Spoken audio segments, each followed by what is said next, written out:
I don't believe in evil.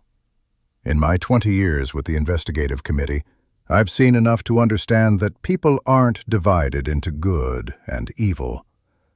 There are the sick, the desperate, those whom life has ground to dust. But evil is for fairy tales, for grandma's scary stories about devils. That's what I thought until Sadovaya Street, number 17. Now I can't sleep. For 3 months. Pills don't help, and neither does alcohol. I've tried. I close my eyes and see their faces. Not frightened, not tormented. Grateful. They looked at their tormentors with gratitude. And that scares me more than any corpse I've seen in my career. On March 11th, I got a call at 6 in the morning. I was already awake, sitting in the kitchen, watching the gray dawn slowly eat away at the darkness outside the window. The divorce from Lena left me this apartment, a coffee maker, and the habit of waking up at 4, when she usually left for her shift at the hospital. 3 years have passed, but my body still remembers. I said into the phone. The duty officer's voice was strange, not agitated, bewildered. There's something, I don't know what, on Sadovaya Street. You'd better come yourself. Sadovaya is an old district, a private sector living out its days between new buildings. The houses there are pre-war with stove heating and outhouses. Mostly old people live there, who have nowhere else to go, and those who don't care where they drink. I found number 17 by the accumulated cars, 2 patrol cars, an ambulance, another ambulance. A lot for such a district. The house looked decent, and that was the first thing that surprised me. Fresh paint on the shutters, a neat fence, a cleared path to the porch. Not a den, not a ruin. An ordinary, well-kept house. A young sergeant was smoking on the porch. When I approached, he looked at me as if he had just seen a ghost. Quote 3, he swallowed. Quote 4, quote 5, quote 6, he didn't finish, turned away. I noticed that his hands were shaking. I went up the steps and went inside. The first thing I smelled was a scent. Not the one you'd expect in such cases, not decomposition, not filth. It smelled of something herbal, sweetish. Later, the expert said, a mixture of some herbs for smoking. But then I just thought, incense, like in a church. The house inside was spacious. A large room, almost empty. No TV, no furniture, just mattresses on the floor, arranged in a circle. 6 mattresses. On the walls, nothing. Bare, whitewashed walls. 5 people were sitting on their mattresses, not lying down, sitting, straight, with their hands folded in their laps, like at a meeting. Medics were fussing around them, but not quite. They seemed not to know what to do. One was holding an IV drip, but not setting it up. Another was just standing with an open medical bag. I introduced myself. A woman in an ambulance uniform approached me, not young, with a tired face. She lowered her voice. I looked at those sitting. Now, looking closer, I saw exhaustion. All 5 were thin to the point of transparency, sunken cheeks, protruding collarbones. The clothes, identical, gray, loose shirts, hung on them like on hangers. But the eyes were alive and calm. I approached the nearest one, a man in his 50s with a gray beard. He looked at me, not frightened, not hostile, with some kind of gentle curiosity, like looking at a child who has asked a silly question. "Quote 14, he said. "Quote 15. "Quote 16. "Quote 17. He smiled. "Quote 18. The sixth, the one who didn't survive, was lying in the next room. A small room, apparently a former pantry. A mattress on the floor, on the mattress, a body under a sheet. I pulled back the edge. A woman. It's hard to determine her age. Exhaustion makes everyone look equally old. Maybe 30, maybe 50. The skin stretched over her skull like parchment, eyes closed. On her face, an expression of absolute peace. Quote 19. I asked the expert, who was already working nearby. Quote 20. He paused. I covered her face with the sheet and returned to the large room. The 5 were still sitting in their places. The medics had retreated, huddled in a corner. I felt their bewilderment. It was almost tangible. Quote 24. I said, addressing everyone at once. Silence. Then one of the women spoke, thin, with short-cropped hair.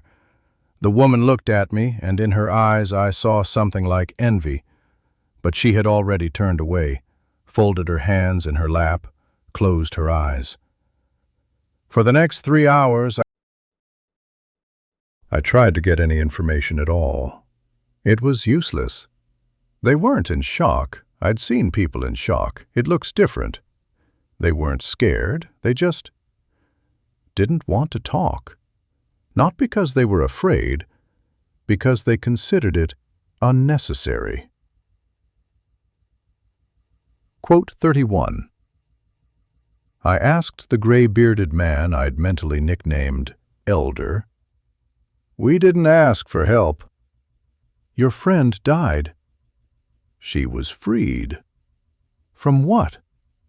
He looked at me with something akin to pity. You won't understand. Not until you understand. That until stuck in my head. Not never, not you can't. Until. As if it were a matter of time, as if sooner or later I would understand too. Around noon, a paddy wagon arrived. All 5 of them had to be taken for examination, forcibly, since they refused voluntarily. As they were being led out, I stood on the porch. And then it happened. One of the women, the one with short hair, suddenly stopped next to me. The guard tugged her arm, but she didn't pay attention. She was looking at me, right in the eyes. Quote 41, she said quietly. Quote 42. Quote 43. Quote 44. Her voice trembled. For the first time all morning I heard emotion in it. Fear. She was led away, but I stood there for a long time looking at the neat house with the clean windows. She was afraid, but not of what was here. She was afraid of what was outside. That evening I sat in my office flipping through the reports. The neighbors didn't have much to offer. They bought the house about a year ago, lived quietly. Sometimes they heard screams, but not scary ones, not for help. More like singing, or crying, or something in between. One neighbor, an old woman from the house across the street, said, I told the precinct officer, Dramov.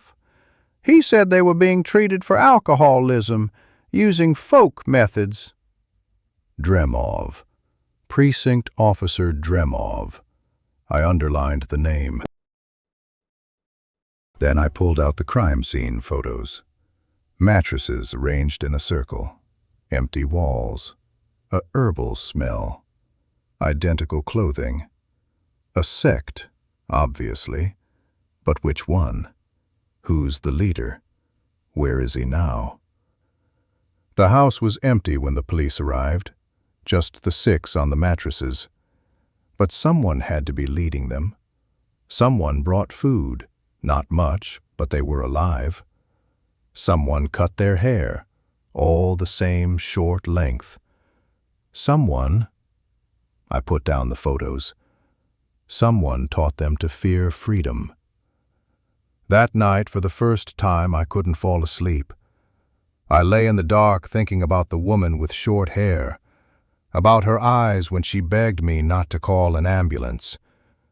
She looked at me like an executioner, as if I was going to do something terrible to her, and yet I was trying to save her. Or was I? What if salvation looked different to her? What if that house, those mattresses, that exhaustion was salvation from something worse? I got up, poured myself a whiskey. I drank it without tasting it. Outside the window, dawn was breaking. A gray dawn, the same as yesterday, the same as it will be tomorrow. I knew this was just the beginning, that somewhere there was a person who built this house, gathered these people, taught them to reject names and fear a normal life. And that person was now free. I opened my notebook and wrote, Dramov, precinct officer. Why didn't he respond to the complaints? Below I added, who owns the house? Who paid the utilities? Where did the food come from? And even lower, almost automatically, what did they mean she was freed? The notebook lay before me, filled with questions. A new day was dawning outside the window, and I kept thinking about her face, the one who didn't survive, about the expression of absolute peace. That's not how victims look. That's how people who got what they wanted look. The local police station was located in an extension to a residential building. 3 rooms with peeling paint and a musty smell that wouldn't go away even in the summer. I found Dramov's office at the end of the corridor, behind a door with a sign that read _quote _ 51 _. He was expecting me. Vladimir Semyonovich Dramov turned out to be a stout man of about 55, with a puffy face and red veins on his cheeks. The uniform sat loosely on him, as if it had been bought a size too big, or had once fit, and then the owner had deflated from the inside, retaining only the outer shell. Quote, 52. He stood up, extending his hand. His palm was clammy. Quote, 53. I sat on the creaky chair opposite his desk.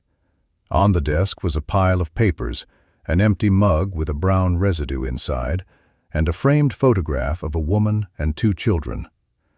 The children were already grown up, judging by the photo, about 10 years ago. I took out my notebook. He sighed, long, drawn out, as if he had rehearsed this sigh. He hesitated.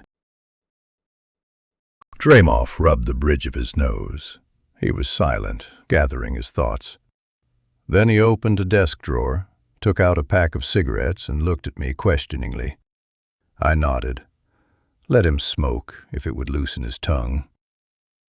61, he said, flicking his lighter. He took a drag. Dramov frowned, trying to remember. I wrote down the name, although I already knew it from the property documents. Dramov looked at me with unexpected sharpness. He flicked ash past the ashtray. Dramov took another drag. I looked at him, trying to figure out if he was lying or if he really believed what he was saying. 20 years in the profession had taught me to tell the difference. Dramov wasn't lying. He was confused, dejected, but not lying. Tell me more about him, about this Kennedy. The precinct officer stubbed out his cigarette, immediately reaching for a new one. Tall, thin, gray hair, long, down to his shoulders, a beard. His eyes, he trailed off. What about his eyes? Light, almost transparent. And he looks at you like he sees right through you. Not in an unpleasant way, no. On the contrary, like he understands you better than you understand yourself. I was writing it down, even though irritation was building inside me. A police officer with 20 years of experience was describing a suspect like an enthusiastic parishioner. He spoke quietly, Drimov continued. Very quietly. You had to lean in to hear him. And that made it seem like he was saying something important. Something just for you. What exactly was he saying? About suffering. About how people suffer because they're attached to false things. To alcohol, to drugs. But not only that. To names. To the past. To... Drimov stumbled. To themselves. He said his method is about freeing people from attachments. That a person has to die to their old life in order to be born again. She was freed. I remembered the woman in gray's words. Drimov raised his head. I remembered the dead woman's face on the mattress. Peace. Serenity. Describe her. Drimov thought for a moment. About 40 years old. Short, dark hair. A mole on her cheek, right here. He pointed to his own face. It was her.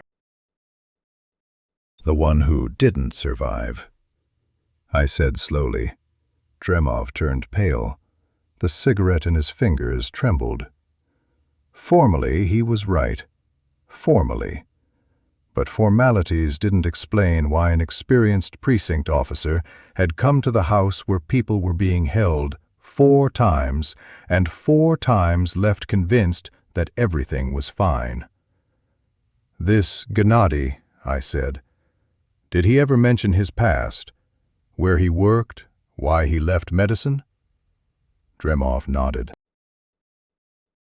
He said he worked as a narcologist at some clinic, I don't remember the name. Said he was disillusioned with official medicine. That it treats the symptoms, not the cause. That pills and IV drips are crutches that don't allow a person to learn to walk on their own. Did he say why he left? Said his methods turned out to be too radical for the system. That he was healing people, and he was punished for it. I made a note. Check medical databases. Find information about license revocation. When was the last time you were there? A month ago, in October. A complaint from the neighbor to the left, Petrovich. He said he saw someone carrying bags out into the yard at night. Bags? Trash. I checked. Just ordinary garbage. Food scraps, rags. Gennady explained that they sorted the waste, recycled what they could, part of their environmental philosophy. Or getting rid of evidence, I thought. Vladimir Semyonovich, I leaned forward. I'm going to ask you a straight question, and I need an honest answer. Were you paid? Were you intimidated? Blackmailed? He looked at me with such genuine offense that I almost believed him. No, God, no. Do you think I would... He stopped short. I've served for 30 years. 30 years. Never. Not a penny. Then explain it to me. How could a man with your experience fail to notice that something wrong was going on in that house? Drimov was silent for a long time. He smoked his second cigarette down to the filter, then stubbed it out. I don't know, he said finally. "Honestly, I don't know. Every time I left there, I was sure everything was fine. Absolutely sure. And then, a week or two later, I'd start to doubt it. I'd think, I should go back, check again. But I'd go back, and I'd leave reassured again." He looked up at me. "You're asking how I could not notice? And I'm asking myself, why did I forget my doubts every time he started talking? Why did I, an old cop who's seen everything, listen to him like a kid?" I was silent. "That man," Dremov lowered his voice, "he does something to people. I don't know how, I don't know what. But when he speaks, you believe him. Not because he's convincing, because you want to believe. Because he gives you something you were missing." "What exactly?" Dremov smiled, bitterly, crookedly. "The feeling that you're understood.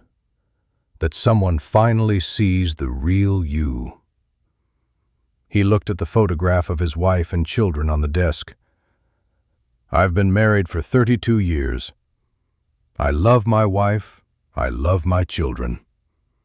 But when that man spoke to me, I felt for the first time that I was being heard. Truly heard." I closed my notebook. "Where is he now, Gennady?" "I don't know. When I came the last time, he said he was moving soon, that the work here was almost finished." "Work? Did he say where?" "No, he just smiled and said, 'Wherever I'm needed most.'" I stood up. "If you remember anything else, call me." Dremov nodded. He looked 10 years older than he had at the start of the conversation. "Detective," he called out to me at the door. "Find him. Find him and—" He trailed off. "And what?" "Be careful. Don't listen to him for too long." I left the precinct and got into my car. I sat there for a long time, looking at the notes in my notebook. Former drug treatment doctor. License revoked. Charismatic. Speaks softly. Convinces people to give up their names, their food, their lives. And they thank him for it.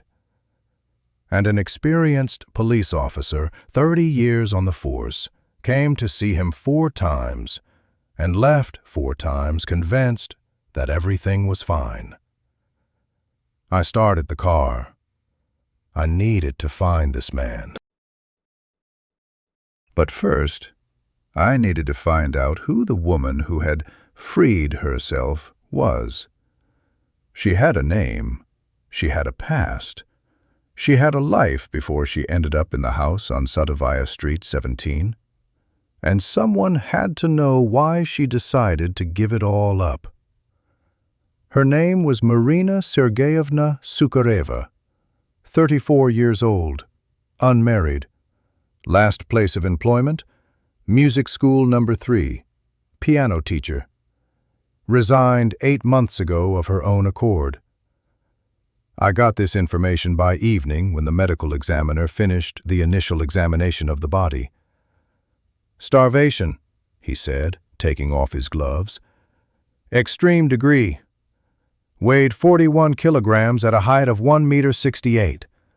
Dehydration. No signs of violence, no injections. She just stopped eating." "How long ago?"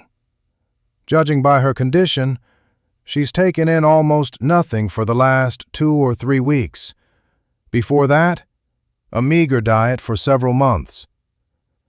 I looked at the photograph from her personnel file. A round-faced woman with a soft smile and dimples in her cheeks. Dark hair pulled back in a messy bun. In the photo, she looked happy. You could see it in her eyes. The one lying in the morgue now weighed 25 kilograms less. The ex-husband was easy to find. Igor Sukharev, a manager at a construction company. Divorced a year and a half ago. He agreed to meet immediately. His voice even changed when I said it was about Marina. We sat in a cafe near his office. Sukharev was turning a cup of cold coffee in his hands and couldn't start. "Quote 135, quote," he finally said. He didn't ask, he stated it. "Yes," he nodded, slowly, as if he had been expecting it. "I knew it. When you called, I knew right away." He looked up at me. "How?" "Starvation." Sukharev covered his face with his hands. His shoulders shook, but he didn't cry. He just sat there, hiding his face, as if he didn't want me to see what was there. "Tell me about her," I asked. "What was she like before all this?" He lowered his hands. His eyes were dry, but red. "Sunny. That's what everyone said. Sunny. She laughed loudly, contagiously. The children adored her. Parents signed up with her 6 months in advance. She believed that music healed. Literally believed it. She said that the right melody could pull a person out of any hole." "What happened?" Sukharev smiled bitterly. "I happened. We were trying to have a baby for 4 years. 3 miscarriages. After the third, the doctors said there was almost no chance. Marina broke. Not immediately, gradually. She started drinking. First a glass of wine in the evening, then a bottle, then—" he waved his hand. "I tried to help. Clinics, psychologists, support groups. Nothing worked. She said I was pressuring her. That I didn't understand her. That I blamed her for us not having children. Did you blame her?" "No, never. But she was convinced I did. Eventually, I gave up. Filed for divorce. I thought maybe she'd be better off without me." "Was she?" "For a while, yes. She called me 3 months after the divorce. Sober, happy. Said she'd found people who understood her. That she finally felt like she belonged." "Did she say who these people were?" "A therapy group. For those who'd experienced loss. That's what she said. I was happy for her. I asked if we could meet, talk. She said she wasn't ready yet, but soon everything would change." "Did you see her after that?" Sukharev shook his head. She stopped answering the phone. A month later, the number was disconnected. I went to her apartment. Empty. The neighbors said she'd moved out. I tried to find her, but... "A person has the right to disappear, right?" "That's what the police said." I remained silent. "Do you have any of her things? Letters, notes?" "Only what she left in the apartment. The landlady gave me a box." "I haven't opened it." "I couldn't."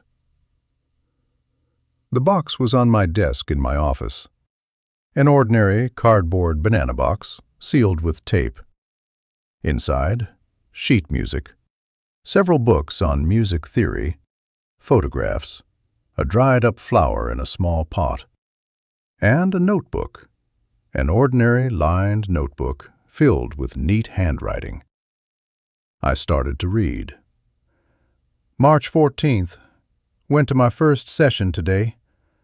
I don't know what I expected. Probably another anonymous alcoholics circle with their endless whining. But this is different. There were 7 of us. We sat in a circle, and the leader, his name is Gennady Pavlovich, simply asked, "What have you lost?" Not, "Why do you drink?" Not, How long have you had a problem? Just, what have you lost? I burst into tears. For the first time in a year, I talked about the children, about those who were never born, about how I remember them all, each one, even though they were only with me for a few weeks. He listened, didn't interrupt, didn't give advice, just listened. And then he said, "You carry them with you. It's heavy, but there's a way to let go." I asked, "How?" He smiled. He has a strange smile, warm, but his eyes are cold. No, not cold. Transparent, like looking through water. We'll talk about that later. Quote 162, quote, when you're ready. I want to be ready. I turned a few pages. March 28th. Gennady Pavlovich says that pain is attachment. We suffer because we're attached to what's no longer there, to people, to things, to versions of ourselves. Today he asked us to write a list of everything we're afraid to lose. I ended up with 3 pages. Apartment, job, health, friends, memories of my mother, music, the ability to feel. And now imagine, he said, that you've already lost it all. Right now. What will remain? You will remain, clean, free, without baggage. That's what we're striving for. Sister, tell him you're here voluntarily. He said, "Tell the truth." I told him. The policeman asked how I was feeling. I answered, "Free."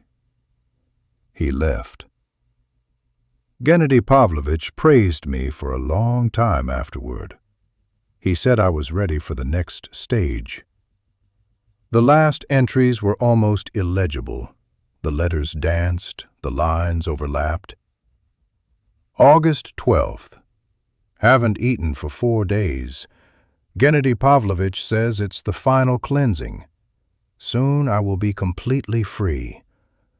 Sometimes I'm scared, but then I remember the children, those who weren't born, and I understand. They're waiting for me, where there is no pain. Gennady Pavlovich promised. He never lies. August 15th. My hands are shaking. It's hard to write, it's hard to think. But I'm almost there, almost free. Mom, I'll be there soon. I closed the notebook. It was getting dark outside. I sat motionless, staring at the cover with the drawn flowers. A child's drawing, probably a gift from one of the students. 34 years old, music teacher, sunny, believed that music heals. And then she met a man who convinced her that the only way to heal was to cease to exist, and she believed him. The phone rang, jolting me out of my stupor. Quote 174, quote. I didn't recognize my own voice. Artyom Vladimirovich. It was Sveta from the duty station. There's, well, one of those people from the house on Sadovaya Street. A man. He wants to talk, but only to you. I stood up. Did he give his name? No, but he said... Sveta hesitated. He said he knows where Gennady Pavlovich is. I grabbed my car keys and went out. The notebook remained on the table, open to the last page. There was one more word there. I only noticed it now, already in the doorway. I went back, looked. One word, scrawled in a different hand, in a different handwriting. Larger, firmer. Sorry. Who wrote that? Marina herself, in a last moment of clarity? Or someone else, after? I didn't know, but I was going to find out. He was waiting for me in the hallway of the station, sitting on a wooden bench, his hands clasped between his knees. Thin, but not as frightening as the five in the house. Unshaven stubble, dark circles under his eyes. An ordinary person, if you didn't know. I knew. "Denis Yartsov?" He raised his head. His eyes were alive, but with that particular expression that I had learned to recognize in 20 years of work. That's how people look who have seen something they shouldn't have. "Are you Investigator Dorokov?" "Yes." "The one who was in the house? Who found them?" "Yes." He nodded, as if it was important. As if he wouldn't have talked to anyone else. He glanced at the officer on duty behind the glass. I took him to the interrogation room. A small room, a table, 2 chairs, a barred window. He sat down and immediately began to speak, hurriedly, as if afraid he would change his mind. Quote 188. He swallowed. Quote 189. I turned on the recorder. I placed it on the table between us. Denis Yartsov, 29 years old, programmer, heroin, 4 years, 2 attempts to quit, both unsuccessful. His mother died when he was 23. His father left the family even earlier. A classic story, if such stories can even be classic. Quote 191, he said, looking at his hands. Quote 192. Free was important. I had nothing left. No money, no job. No people who needed me. I wrote it down. Denis fell silent. He rubbed his face with his palms. Quote 196. He looked up at me. Quote 197. Quote 198. Quote 199. House on Sadovaya Street, 17. Denis arrived there in February in a blizzard. The door was opened by a man in his 50s, tall, gray-haired, with a neat beard and eyes that Denis described the same way Dremov did, light, almost transparent. Denis stumbled. He clasped his hands together. The first few weeks were like a rehabilitation center. Group discussions, meditations, simple food, porridge, vegetables, water. No alcohol, no drugs, no medication. The withdrawal was terrible, but Gennady sat beside him, held his hand, said something in a quiet voice. Denis didn't remember the words, only the feeling of peace. He called it the first cleansing, Denis said. The body is freed from poison. But that's just the beginning. Next, you have to free the mind. How? Give up everything that ties you to your old life. First, possessions. Phone, documents, money. We gave it all to him. He said it was temporary, until we were strong enough not to need it. You gave up your documents voluntarily? Denis gave a crooked smile. You don't understand. Everything there was voluntary. That's the horror of it. No one forced you. He just explained, and you wanted to give it away yourself. You wanted to give it up yourself, because it made sense. For the first time in a long time, something made sense. Then, names. He said that a name is a cage, Denis continued. You were named by parents who didn't ask your consent. All your life, you carry someone else's choice. Someone else's word defines who you are. Free yourself from your name, and you can become anyone. What did he call you? Nothing. We were just you. Or brother, sister. Sometimes by numbers if he needed to distinguish us. I was fourth. I remembered those 5 in the house, how they sat in a circle, identical, nameless. Was Marina Sukhareva there?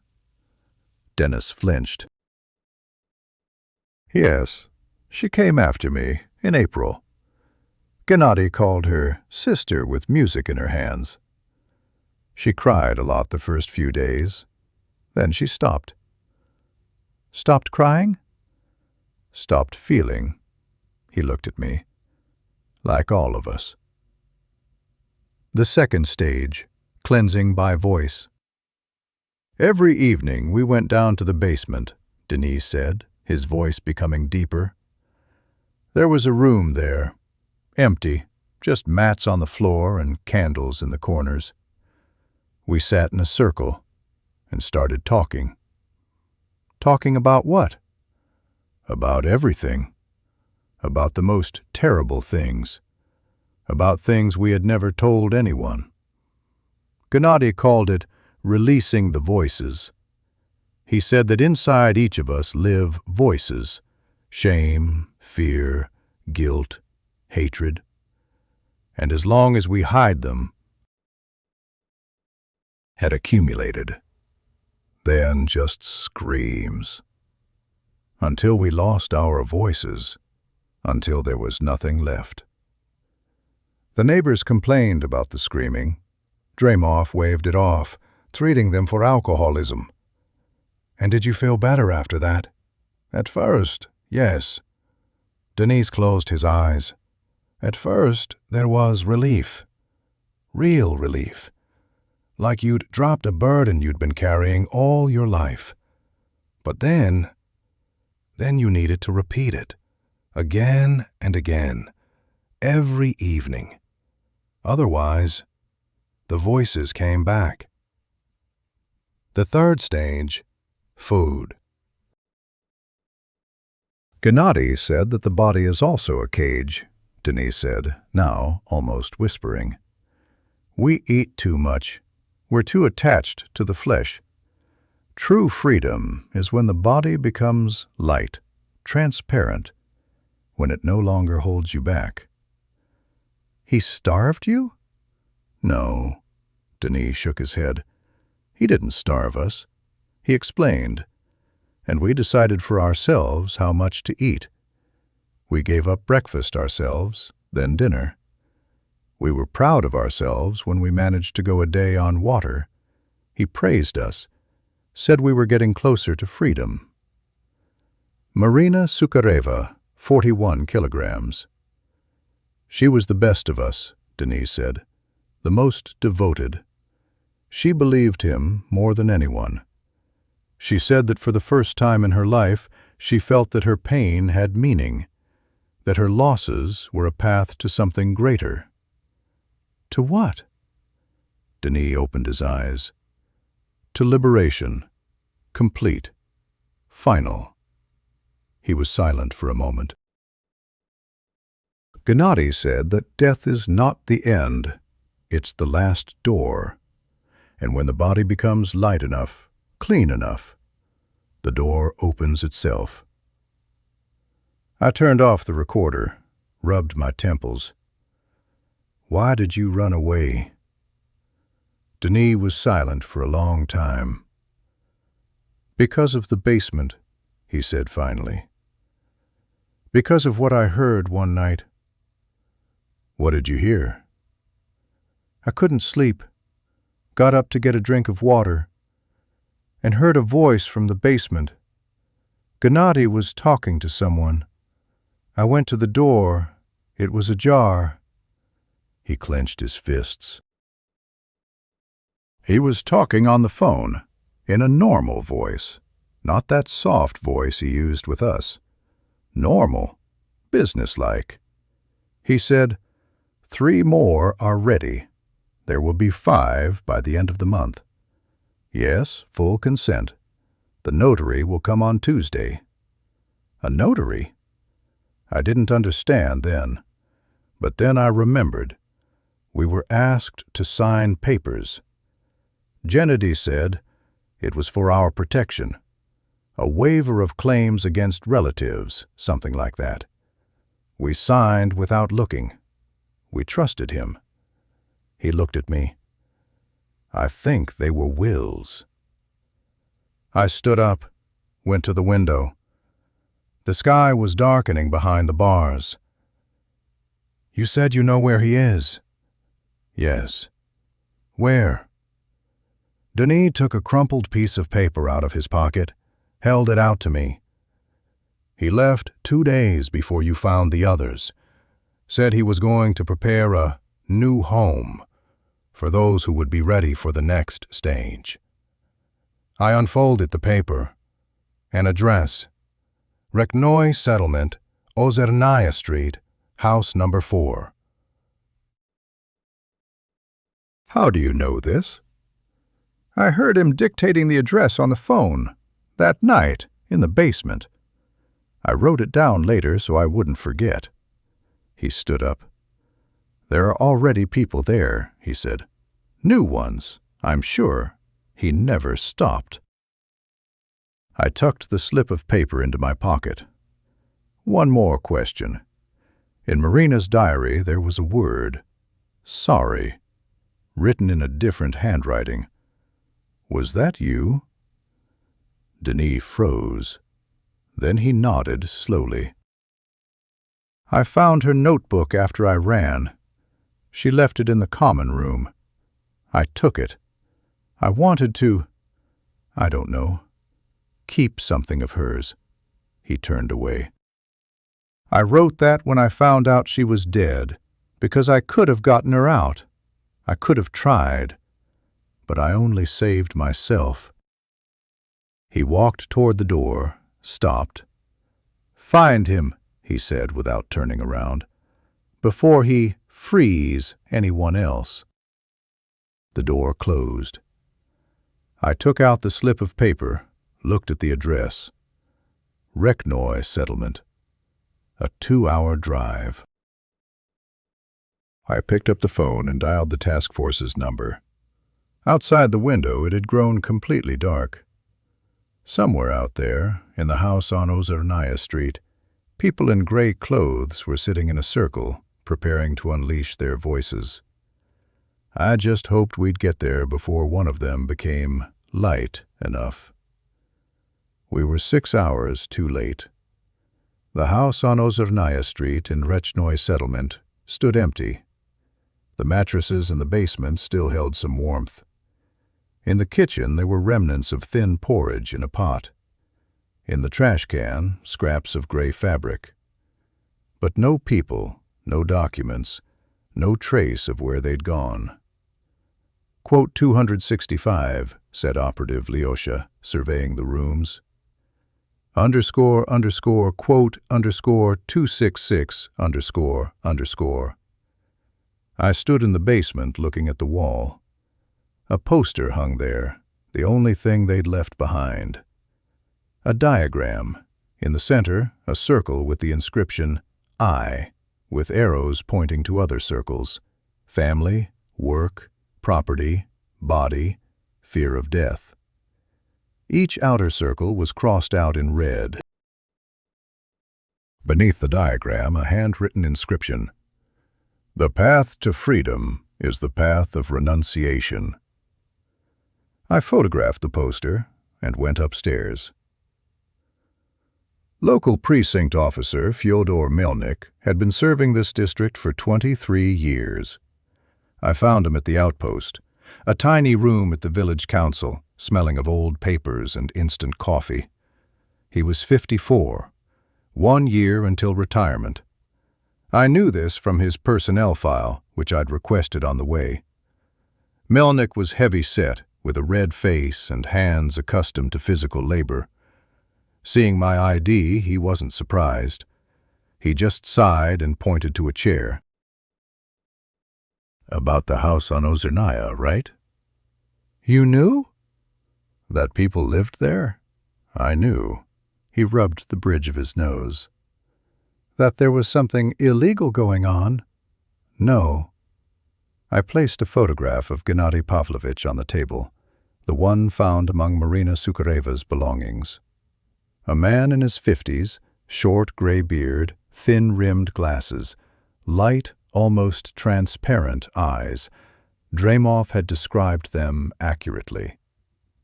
Quote 278. Melnick looked at the photo for a long time. Then Melnick raised his voice, then caught himself. I took out my notebook. I repeated. Melnick gave me a heavy look. He stood up, walked to the window. Melnick turned around. I remained silent, letting him speak his mind. It's important to let a person tell their version to the end. When did you realize something was wrong? Melnick returned to the table, sat down. His hands were trembling slightly. A month ago, maybe a month and a half. I was walking past the house, saw a woman in the yard.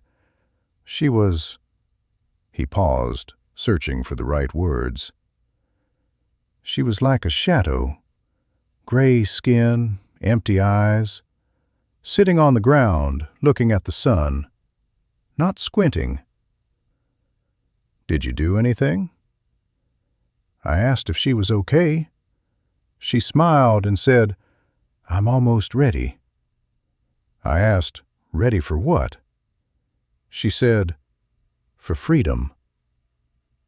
The precinct officer took a half-empty bottle of vodka from his desk drawer. He looked at it, then put it back. I went to see Gennady Pavlovich. I told him the woman looked sick. She needed a doctor. Melnick shook his head. He looked at me like I'd said something stupid and asked, Fyodor Ivanovich, have you ever thought about what makes us cling to life? What did you say? Nothing. He kept talking about how we're slaves to our fears, that we're afraid of losing our jobs, our health, our loved ones, that these fears make us unhappy. But his charges, they learn to let go. First of things, then of attachments, then of the very desire to live. And then they become truly free. Melnick looked at me. I stood there and listened. And you know what?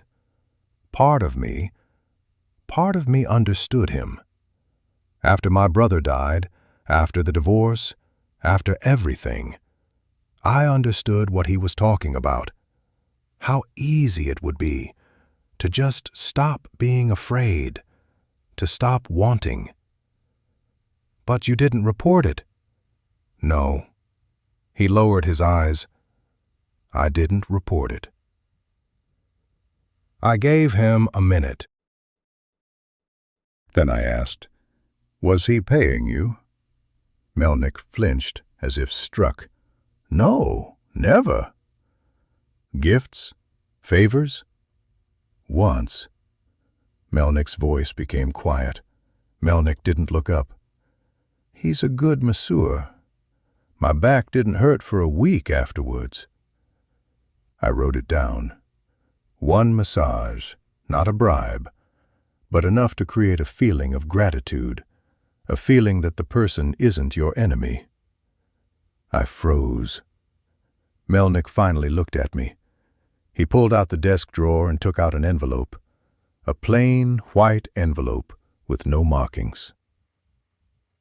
I put on gloves, opened the envelope. Inside, a folded sheet of paper, a note written in neat handwriting. 324. Under the note was a photograph, a group shot, 6 people in gray clothes sitting in a circle. In the center, Gennady Pavlovich. He's smiling. On the back, the date. 3 days ago. And a signature, family. I put the note in an evidence bag. "Do you understand that he used you?" I asked Melnick. "Yes," he replied. "I understand now." "A woman died." "I know." "You could have prevented it." Melnick was silent.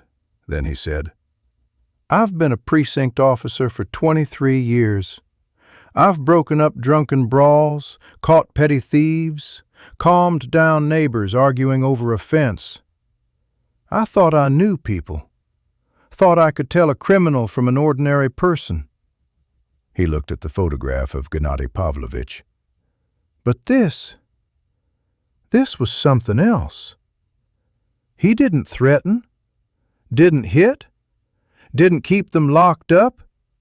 He just talked, and they listened, and believed, and wanted what he was giving them. Death? Freedom." Melnick shook his head. "They called it freedom." I stood up. "You'll have to give an official statement, and there will most likely be an internal investigation." "I know," said Melnick. "I'm ready." Already at the door, I turned around. "One last question. When he was talking to you about fears, about attachments, did you feel he was right?" Melnick was silent for a long time. "Yes," he said finally. "That's the thing. While he was talking, I felt he was right, that it all made sense, that he knew something I didn't." He looked at me. "And then he'd leave, and I'd become myself again, and I'd think, what was that? Why did I believe him?" Melnick ran a hand over his face. "It's like fog. While he's around, you're in the fog, and when he leaves, the fog clears. But you've already done what you've done." I went outside. Evening was falling. Somewhere in the distance, a dog was barking. Gennady Pavlovich Vorokta was 6 hours ahead. He had money, documents, and 5 people who would follow him anywhere. I took out my phone and looked at the note in the plastic bag. "You'll find me when you're ready." What does that mean? Ready for what? The phone vibrated. Kartashova opened the door before I could ring the bell. She stepped aside, letting me into the hallway. She was 67, but moved with the energy of someone used to keeping 30 teenagers in line at once. A former deputy head teacher, you could tell right away. Straight back, a piercing gaze over her glasses, gray hair pulled back into a neat bun. I introduced myself. She gestured towards the kitchen. She was right. After the basement on Sadovaya Street, after what Lyosha showed me down there, I couldn't even think about sleep. Video recordings. Dozens of hours of video recordings. Gennady Pavlovich documented everything. "Tell me about the complaints," I asked, sitting down at the table covered with a lace tablecloth. Zoya Petrovna placed a cup in front of me, unasked, and sat down opposite me. "I wrote the first one in March." She took a thick folder from the sideboard drawer. "Copies of all the appeals, 23 in total, to the police, the administration, the sanitary and epidemiological station, the local precinct officer personally." I took the folder, each statement neatly typed, with the date, with a description. March 14th, approximately 11 p.m. Screams were heard coming from house number 17. At least 3 voices. Duration, about an hour. March 21st, 4:30 a.m. Multi-voiced singing or chanting. The words were indistinguishable. Continued until dawn. April 3rd. I saw a young woman in the yard of house number 17, extremely emaciated. When asked how she was feeling, she smiled and said, "I've never felt so good." Her eyes were empty. I recommend an investigation. Tremov came, Zoya Petrovna said, watching me leaf through the pages. Every time it was the same thing. "We'll look into it, Zoya Petrovna. It's treatment, Zoya Petrovna. People are there voluntarily, Zoya Petrovna." "Did you speak to him after each inspection?" "I did." She pursed her lips. "He changed." I looked up from the papers. "What do you mean, changed?" Zoya Petrovna got up and went to the window. From here you could see the house on Sadovaya Street, number 17, yellow tape, a police car at the gate. The first time, in March, he was normal. He promised to look into it, even wrote it down in his notebook. The second time, in April, he was already irritated. He said I was worrying for nothing, that they were decent people there. The third, she fell silent. The third? The third time, he came to me himself, uninvited. He sat down on this chair where you're sitting and started talking. I felt a chill run down the back of my neck. About what? About attachments. Zoya Petrovna turned to me. About how we are all slaves to our desires, that the fear of death is a chain that keeps us in a cage, that there, in that house, people are being taught to be free. She walked over to the table and leaned on it with both hands. "I worked with children for 40 years, Artyom. What's your patronymic?" "Sergeyevich." "Artyom Sergeyevich, 40 years. I've seen teenagers fall under influence. How one charismatic scoundrel can turn a normal child into a tool. I know what it looks like." "And what did it look like?" Tremov sat here and spoke someone else's words, like a memorized text. And at the same time, he was absolutely convinced that they were his own thoughts. I remembered the local precinct officer, Melnik. He didn't threaten, didn't pressure. He just talked, and you started to think you'd come up with it yourself. Did you try to dissuade him? Zoya Petrovna smiled wryly. "I was a deputy head teacher, young man. I tried. I gave arguments, showed articles about sects, even found information about methods of mind control. Do you know what he answered?" "What?" "Zoya Petrovna, you're just afraid to let go of control. It's normal for someone in your profession. But think about it. How much suffering does this need to control everything bring?" She shook her head. And I almost believed it, for a second, because he was right. I really had controlled everything my whole life. Students, the curriculum, the schedule, my husband while he was alive, my children until they moved out. But you didn't give in. No, she looked me in the eye, because I know the difference between control and care, between order and prison. This man, Gennady Pavlovich, or whatever his name is, he takes the truth and turns it inside out. Yes, attachments cause pain, but without them we are not human. We are empty shells. I looked at her statements again. 23 of them, from March to October. Why didn't you give up? Zoya Petrovna paused. Then she sat back down at the table. In May, I saw her. The woman who died. Marina Sukhareva, 41 kilograms. Tell me. She came out into the yard. It was early morning, about 6 o'clock. I get up early, it's a habit. Zoya Petrovna took off her glasses and wiped them with the edge of her cardigan. She was standing and looking at the sky, just standing and looking.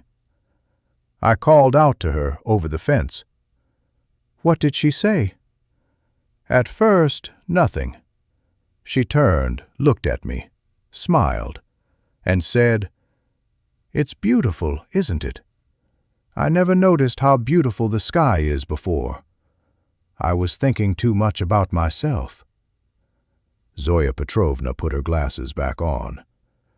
And then she added, "Soon I'll be able to look at it forever." I wrote it down in my notebook. My hand was shaking slightly. I asked her what her name was. She laughed. She said, "I don't have a name anymore." A name is a cage our parents put us in. I've broken free. Did you write about that in your complaint? I did. Zoya Petrovna nodded at the folder. Application from May 23rd.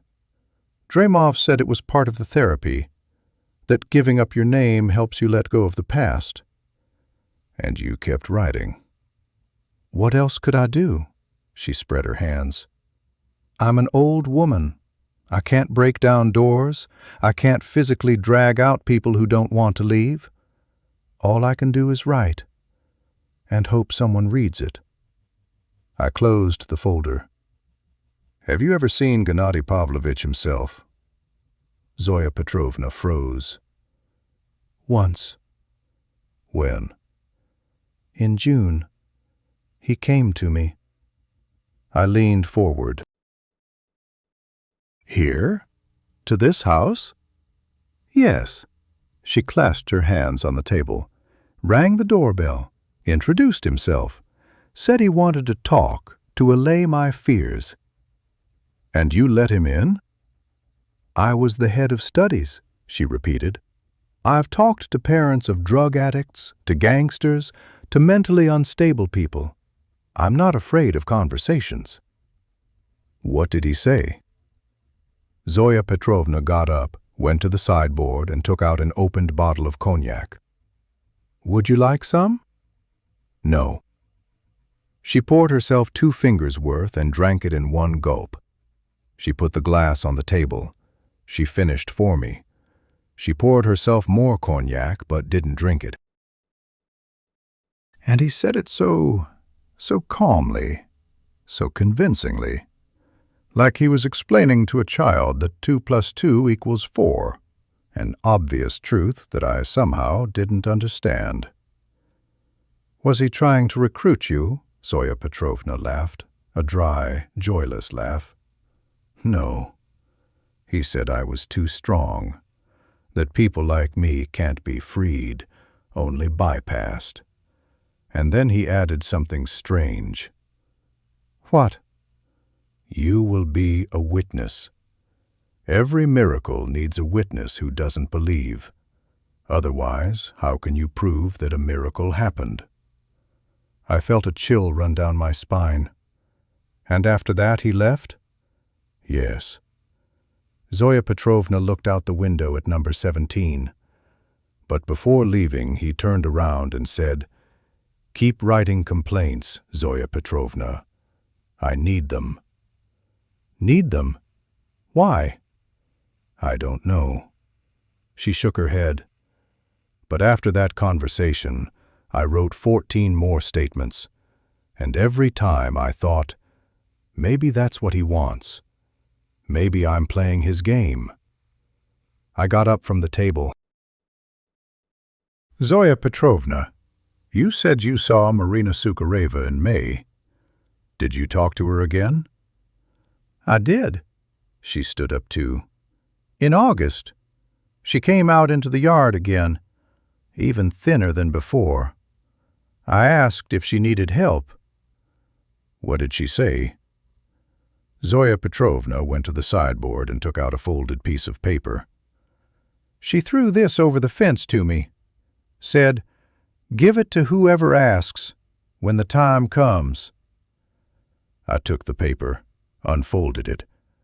The handwriting was weak, shaky.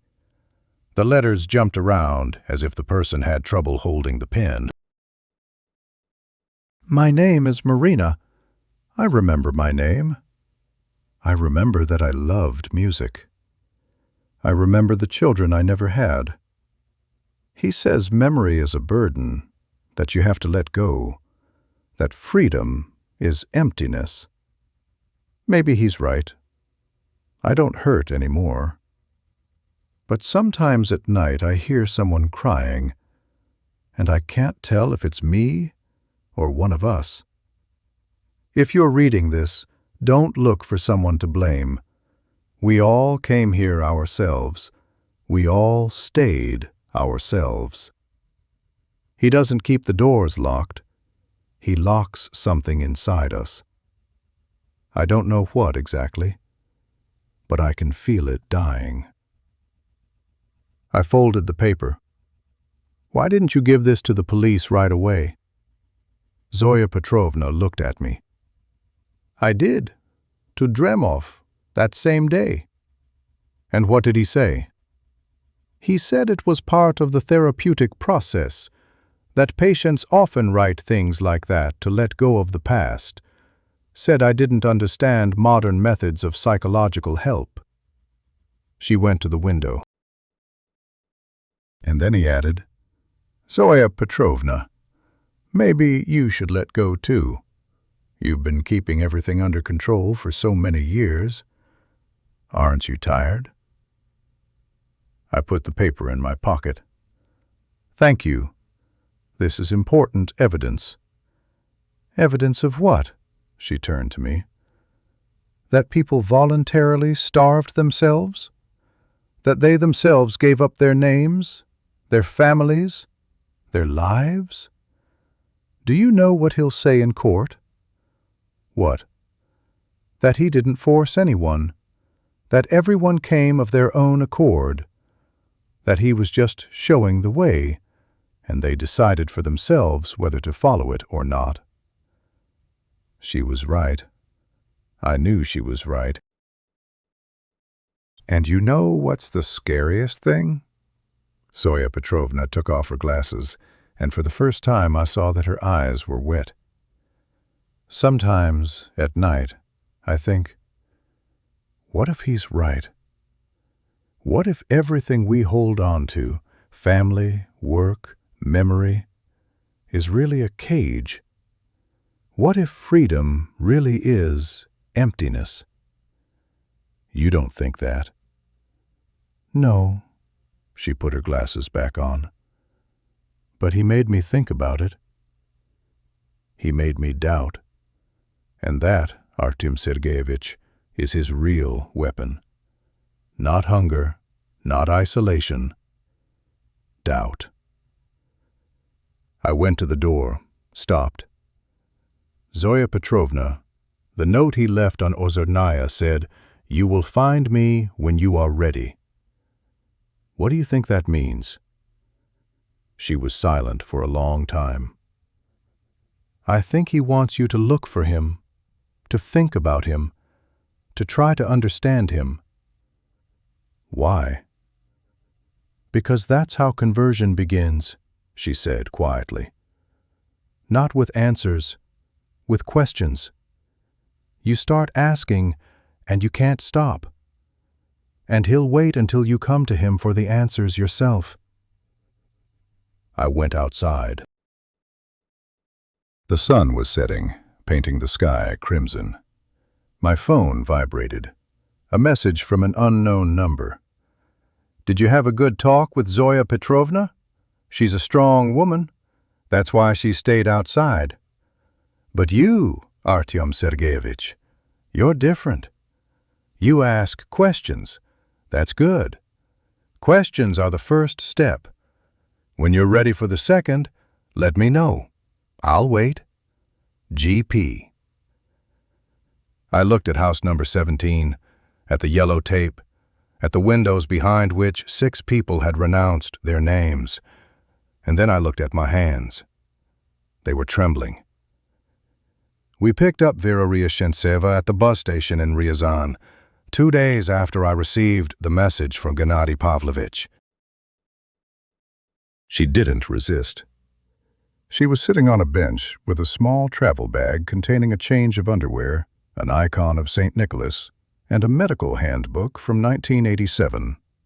The cover had a district library stamp and a handwritten note, quote, 461, I began, when she was brought to the department. She looked at me calmly. 51 years old, but she looked older. Deep wrinkles around her mouth, gray hair pulled back in a tight bun.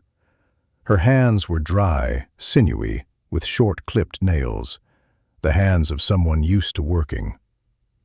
Quote, 463, she replied.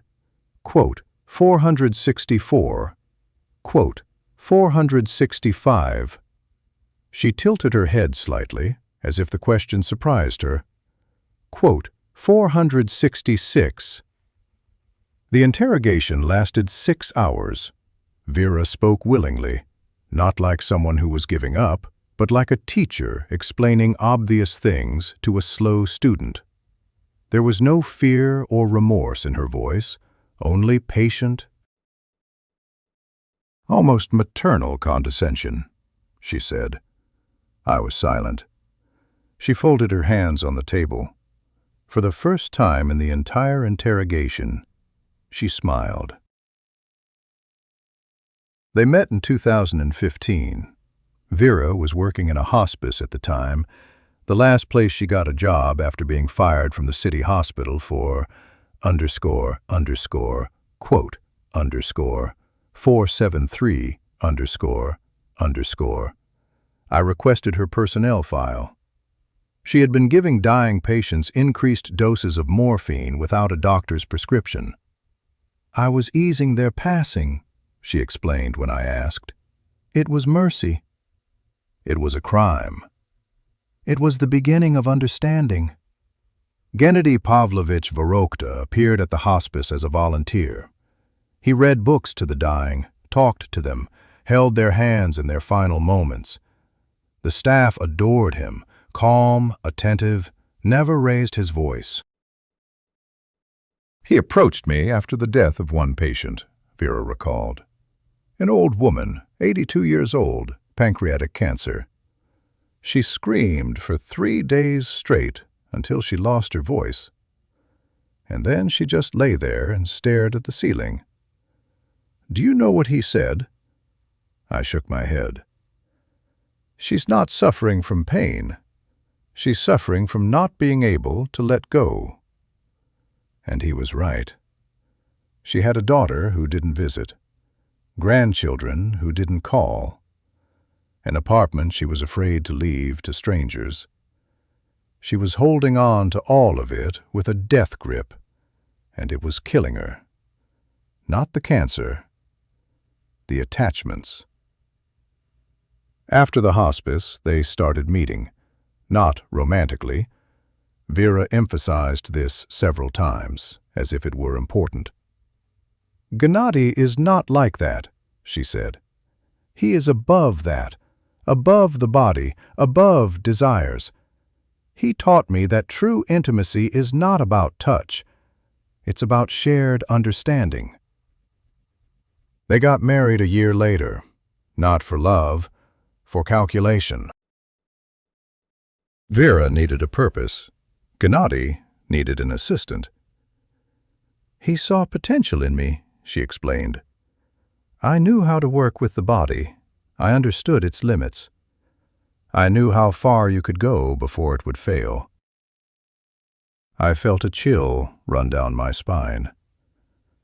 Go in what?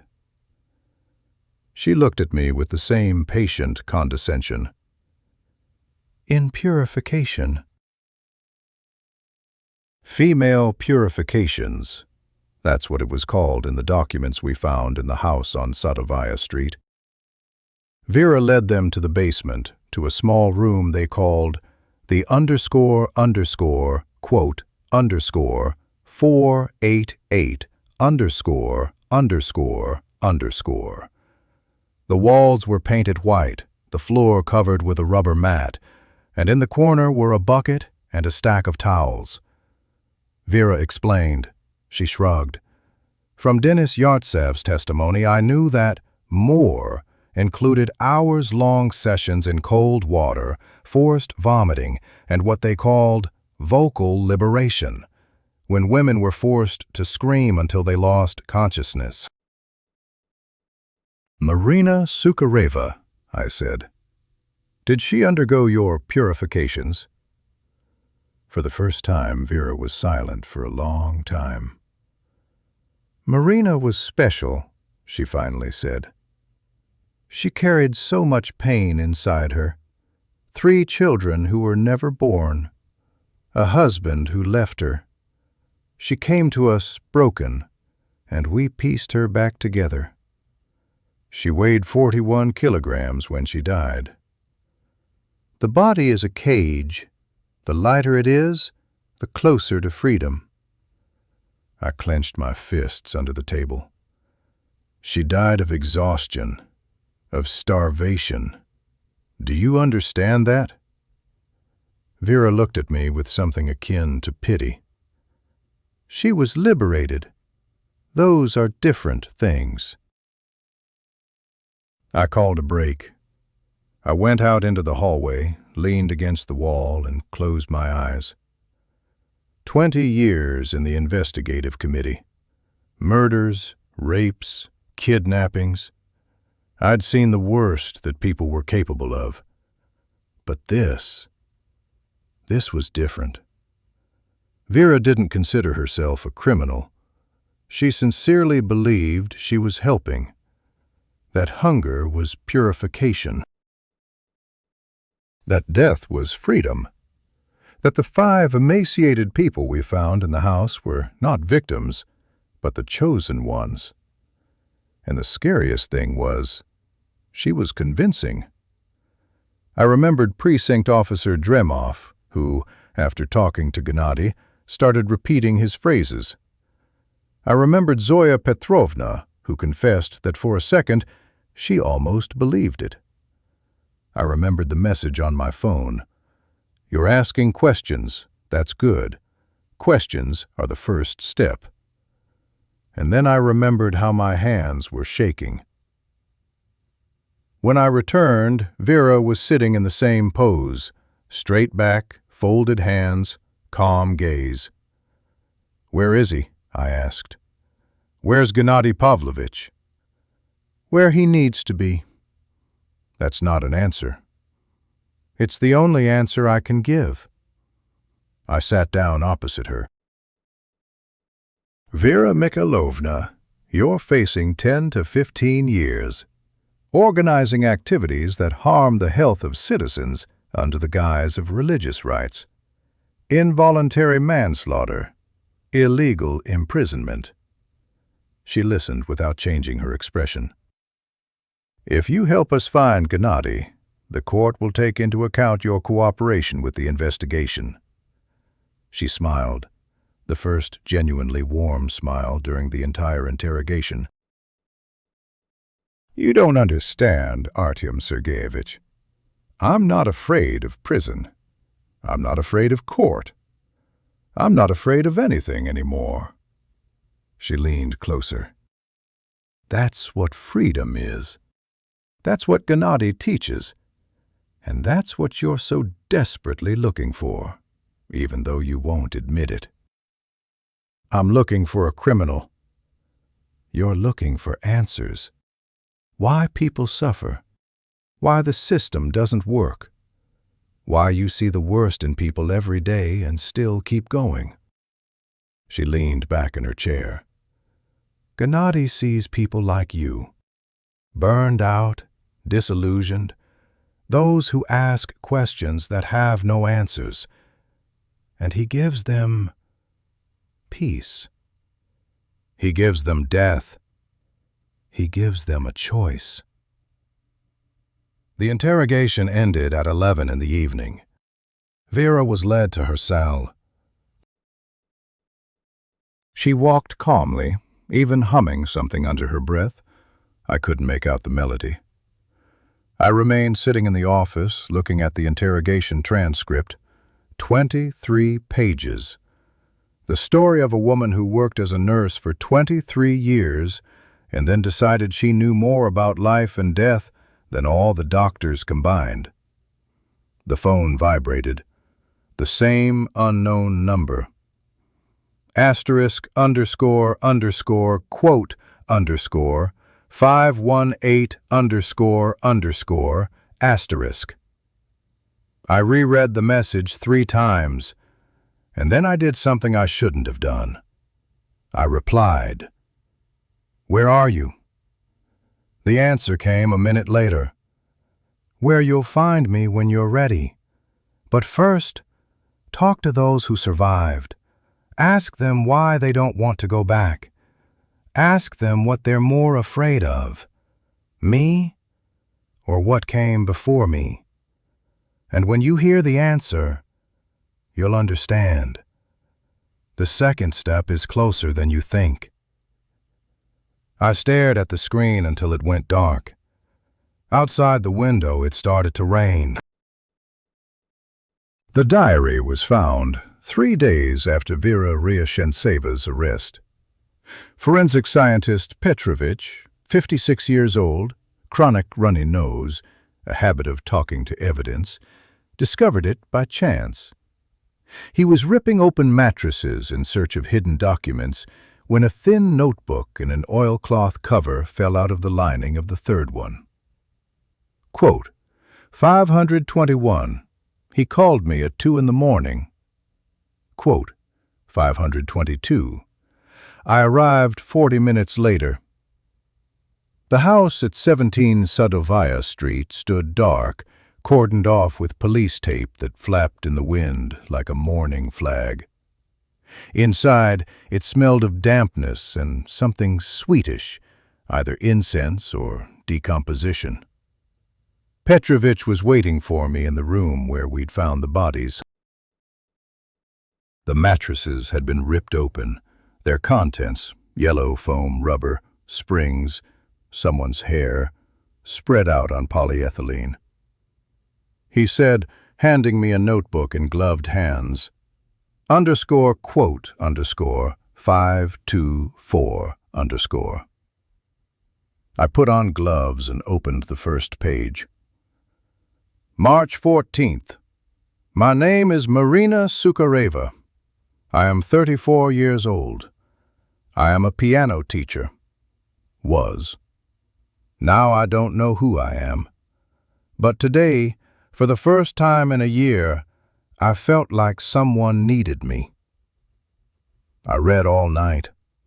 I sat in my car across from the house, the interior light on, and read until dawn began to break. Rain drummed on the roof. Sometimes I would stop, light a cigarette, and look at the dark windows of the house. Then I would continue. The first entries were neat, the handwriting even, teacherly. Marina wrote about finding a rebirth flyer in the hospital after a suicide attempt, how she called the number and heard a soft male voice. Come, we will help. March 18th, first visit. The house is clean, bright. It smells of herbs, mint, chamomile. A woman in a white apron greeted me, Vera, the helper. She hugged me, just hugged me, without saying a word. I burst into tears right in the hallway. Then he came, Gennady Pavlovich. He's about 60, gray-haired. His eyes are light, very light, almost transparent. He listened to me for 4 hours. 4 hours, never interrupted, never looked at his watch. When I was telling him about Katya, how Igor took her, how the judge said the mother is in an inadequate state, how I drank for 3 days straight, he cried with me. He said, "Your pain is not weakness. It's a door. I will teach you to walk through it." For the first time in a year, I fell asleep without sleeping pills. I lit my third cigarette. A patrol car drove past outside, its headlights illuminating the wet asphalt. March 25th. Moved into the house. GP said it would be easier this way. There are 5 others here. We don't call each other by name. Names tie you to the past. I am third. A number, not a label. It's strange, but it's liberating. We talk a lot. GP explains, pain is attachment. Attachment to what is lost. Katya is my attachment. Music is an attachment. Even the body is an attachment. He says, you are not a mother who lost her daughter.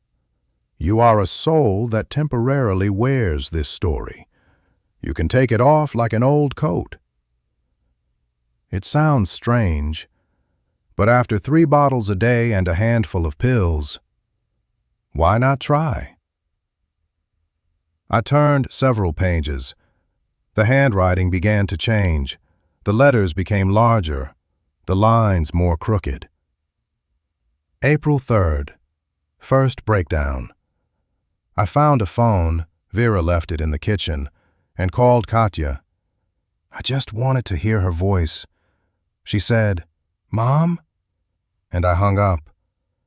GP found out. I don't know how.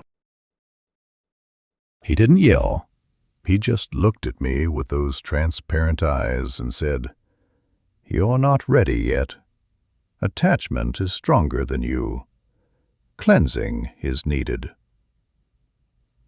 48 hours in the closet. A small room without windows, just a mattress and a bucket. Darkness. Silence. Sometimes Vera brought water. I thought I would go crazy. But on the second day, something happened. I stopped thinking about Katya. I stopped thinking altogether. I just sat and breathed. When they let me out, GP hugged me and said, "You have taken the first step." I deserved this punishment. I am weak. Father is right. Father. She began to call him Father. I read the following entries with difficulty, not because of the handwriting, but because of the content. April 12th. Cleansing with voice. We go down to the basement and scream. First, our names. Then, the names of those we lost. Then, just sounds. GP says, "Scream out the pain before it screams you out." I screamed Katya for so long that I lost my voice. I couldn't speak for 3 days. But when my voice returned, the name stopped hurting. It works. It really works. April 20th. We eat once a day. Rice, sometimes vegetables. GP explains, the body is a cage for the soul. The lighter the cage, the freer the soul.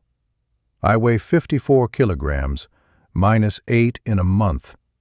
My head is spinning, but it's a pleasant dizziness, like floating. May 2nd.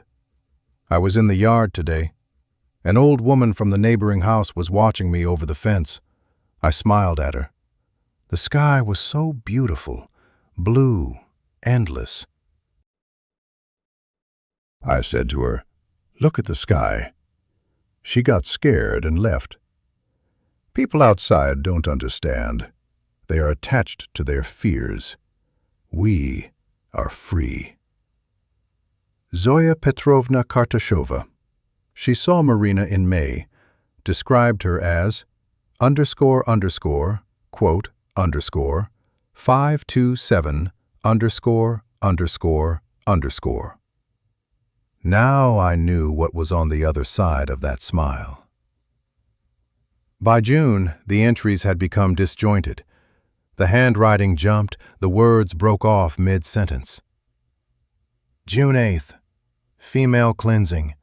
Vera, font, cold water, long, very. Screamed until not. Then warm. GP said, proud. I took another step. June 15th. 49 kilograms. Hair falling out. Vera says it's normal. Body letting go of excess. Soon only will remain. Only. June 23rd. Saw Katya in my dream. She was playing the piano, my sonata. I woke up and didn't cry. I would have cried before. Now, nothing. Emptiness. GP says that's what freedom is. July 4th. Fifth one died. No, liberated herself. We sat around her and sang. GP held her hand. She was smiling. The last thing she said was, finally. I want to too. Finally. Fifth. So there was another death before Marina. We didn't find the body.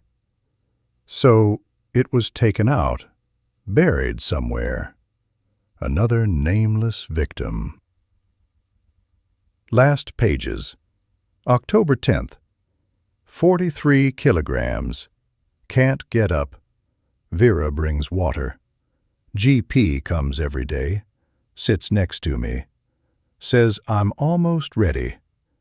The last attachment is the fear of death. When I let it go, I'll be free.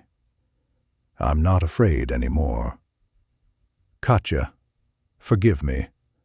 I couldn't be your mother. But maybe where I'm going, I can become something more. GP promises. October 12th. Last entry. My body is a cage. I'll be free soon, Father promised. If someone finds this, don't pity me. I chose this myself. No one forced me. I just wanted to stop hurting. And I did. This isn't death. It's a door. I'm ready to go through. I closed the notebook. Dawn was breaking outside. The rain had stopped. The building at 17 Sadovaya Street stood wet, quiet, ordinary. The neighbors were already waking up. Lights came on in the windows across the street. Someone went out to walk their dog. An ordinary morning, an ordinary street, an ordinary house. 6 people. No, at least 7 if you count Fifth. People who came for help and received it. Received exactly what they were looking for.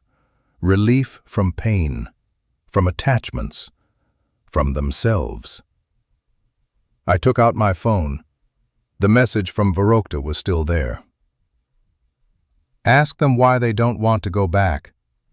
Ask them what they fear more, me or what came before me.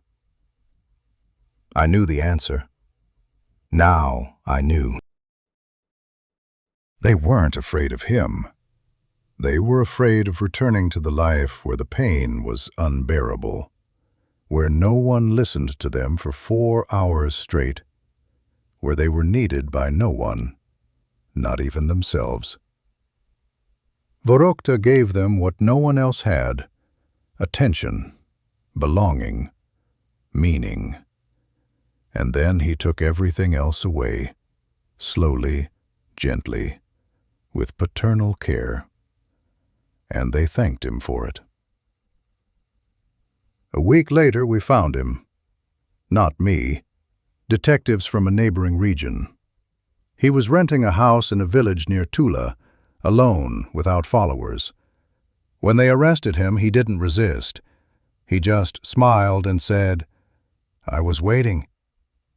At the trial, he spoke for 4 hours, without a lawyer defending himself. He explained his philosophy, quoted Eastern mystics, talked about the suffering of the people he saved. The jurors listened with stony faces. 5 survivors refused to testify. All 5. Even after they were shown Marina's diary. Even after it was explained that Vorokta would get a lighter sentence without their testimony. One woman, second in the world Anna Lednyova, 42 years old, former accountant, said to me as she left the courtroom, quote, 531, quote, 532, I asked. She looked at me with the same empty, calm eyes that I had seen on the first day. She said, Vorokta got 12 years. Vera Ryashentseva, 8. Precinct Officer Drimov, a suspended sentence for negligence and dismissal from the force. The building at 17 Sadovaya Street was sold at auction. The new owners demolished it and built a car wash on the site. I finished my coffee and closed the case file. Outside my office window it was snowing. The first of the year. December. 2 months since I first entered that house. On the desk lay Marina Sukharova's diary, a copy, the original in the archives. I had reread it 4 times. Looking for the moment when she could have been saved, when the system could have intervened, when someone could have said, stop. I didn't find it, because Marina didn't want to be saved. She wanted to be heard. And Vorokta heard her, and then used it as a key to her soul. I opened the desk drawer. There was a photograph. Marina Sukharova before all this. Igor sent it for identification. Dark hair, lively eyes, a slight smile. She was sitting at the piano, her fingers on the keys. Next to it, her last photo from the morgue. 41 kilograms, hair falling out. A smile on her dead face. The same smile. I put the photos back in the drawer. My phone vibrated. A message from an unknown number. You've read her diary. Now you understand. She wasn't a victim. She was a student who completed her journey. You condemned me for giving people what they wanted. Think about it, Artyom Sergeyevich. Think about how many like Marina are sitting in their apartments right now, drinking alone, swallowing pills, waiting for someone to hear them. I heard them. And you? I stared at the screen. Then I deleted the message, turned off the phone, and left the office. The snow was falling thick and wet. I walked down the street not knowing where I was going. People passed by, each with their own pain, their own attachments, their own screaming inside. How many of them are looking for a flyer with the words, "Free help," right now? How many of them are willing to give everything for 4 hours of simply being listened to?